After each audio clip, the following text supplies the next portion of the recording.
Backcountry skiing means risk, and how much risk you take is up to you. It's all about a choice that you have to make for yourself. The choice between having great downhill turns or avoiding any avalanche danger.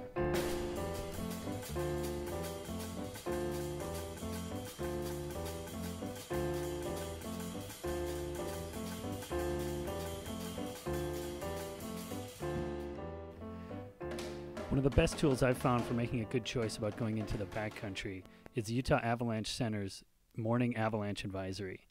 It's a document that gets emailed right to your computer each morning, and I thought it'd be interesting to find out what it takes to put together this forecast. So I got myself connected with Bruce Tremper of the Avalanche Center, and before you know it, we were loading up his car, and we were headed up Big Cottonwood Canyon to do some snowpack analysis.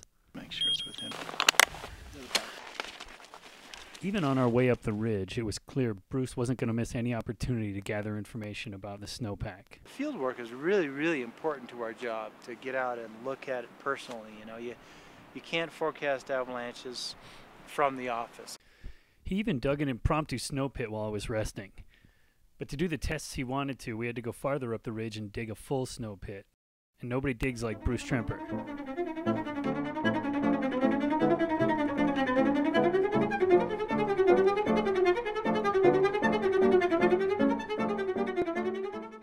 I'll just slice some bread here, isolate some columns, make little miniature avalanche paths here, and I'll put my shovel on top, and I'll just do it 10 times here from the wrist,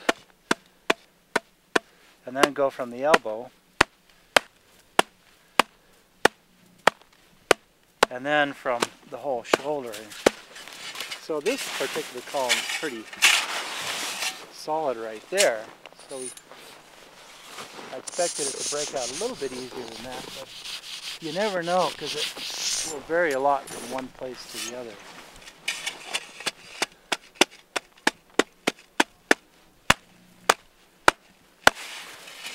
There, it broke out on kind of medium elbow taps.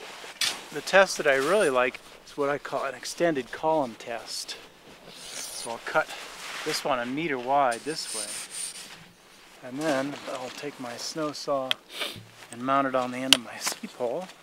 So now I'll make a vertical cut. So this thing is, it's 1 meter wide this way and 30 centimeters from one side to the other. So,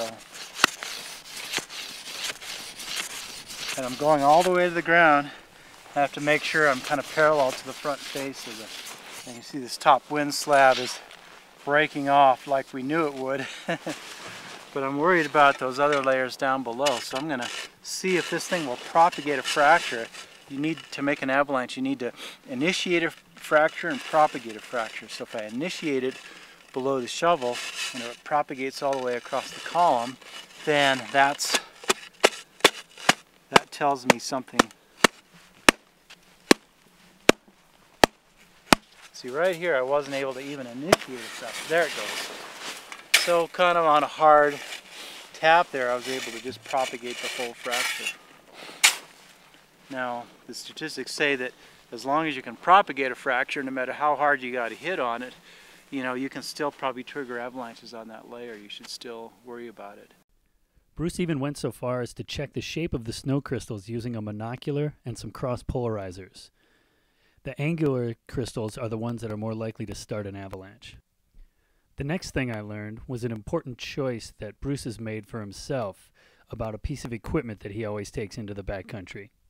You can live for about an hour under the snow with these things. Without them, you only have about 15 minutes to live under the snow. So I don't ever go anywhere without my Avalon. These things are essential.